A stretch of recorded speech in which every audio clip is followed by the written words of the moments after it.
Hola, ¿qué tal? ¿Cómo estás? Soy Marisa Picó de Oratoria Training Camp y este es mi último vídeo del año con los consejos que vengo ofreciendo de manera periódica para aprender a hablar en público, para mejorar tus presentaciones en público. Y en esta ocasión yo quería compartir contigo un aprendizaje que me parece muy poderoso y que a mí me ha ayudado mucho a hablar en público, y es a diseccionar el lenguaje. Este año, en 2016, gracias a un maestro en PNL como es Jaume Centellas, he aprendido el poder que tiene el lenguaje para crear realidades. Como periodista, yo ya lo había trabajado anteriormente en muchísimos reportajes, crónicas, en prensa, en radio, etc. Y bueno, sí, como periodista te das cuenta la capacidad que tienes para manejar el lenguaje y para plantear una realidad u otra en función del lenguaje que estás utilizando. Pero el poder que tiene el lenguaje para programar tu sistema o programar en los sistemas de otros es alucinante. Y eso ha sido el mayor aprendizaje que he tenido en este año 2016 y lo quería compartir contigo.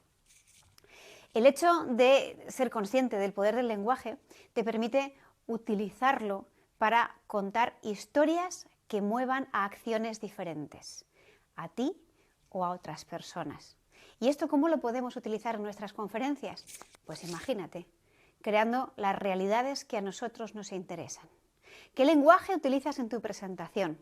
¿Es acorde el lenguaje que utilizas con la realidad que quieres representar?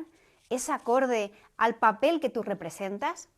Si eres motivador, utilizas expresiones, palabras que muevan al optimismo, a la alegría, a la acción, a la toma de decisiones.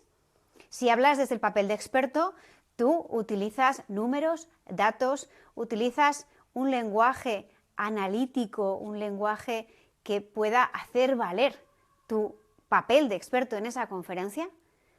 Es importantísimo cómo utilizamos el lenguaje. Esto yo ya lo sabía como ponente, como periodista, pero lo que jamás me podía imaginar es el impacto que puede tener un lenguaje utilizado de manera consciente en un público. Esto te permite contar historias que promueven acciones. Y yo quería dejar, pues, si quieres, como mi última reflexión del año para ti, la siguiente. ¿Qué historias quieres contar en 2017?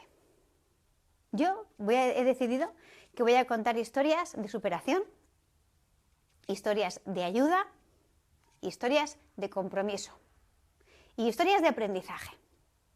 ¿Por qué? Porque el momento en el que yo decido que voy a compartir ese tipo de historias, mi cerebro, mi mente se está enfocando en la superación, en la ayuda, en el compromiso y en el aprendizaje.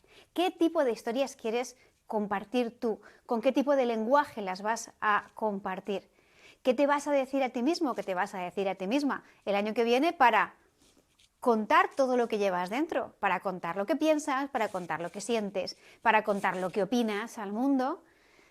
¿Qué tipo de lenguaje vas a utilizar contigo mismo o contigo misma para conseguir tus objetivos? ¿Qué tipo de lenguaje vas a utilizar con tus hijos? ¿Qué tipo de lenguaje vas a utilizar con tus padres? ¿Qué historias y con qué lenguaje las quieres contar el próximo año? Historias que muevan a la acción, que muevan a la toma de decisiones, historias que nos dejen buen sabor, historias que nos dejen buen rollo en el cuerpo. Pues esas tienen que tener un lenguaje propio, una acción propia. Y te animo de verdad a que seas consciente de los potentes que son tus palabras, la selección de esas palabras en tus historias. ¿Qué historias quieres contar en 2017? Historias de tus pensamientos, historias de tus experiencias, historias de tus conocimientos para demostrar al mundo lo que sabes, lo que vales, lo que haces, simplemente lo que te apetece compartir con los demás. ¿Qué historias vas a compartir? Historias de éxito, historias de compromiso, historias de vida, de experiencias vividas, historias de aprendizajes. Yo te animo a que antes de que acabe el año, que nos queda muy poquito, hagas lo siguiente.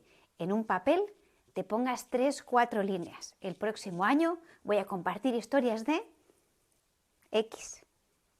Suerte y feliz entrada de año. ¡Hasta luego!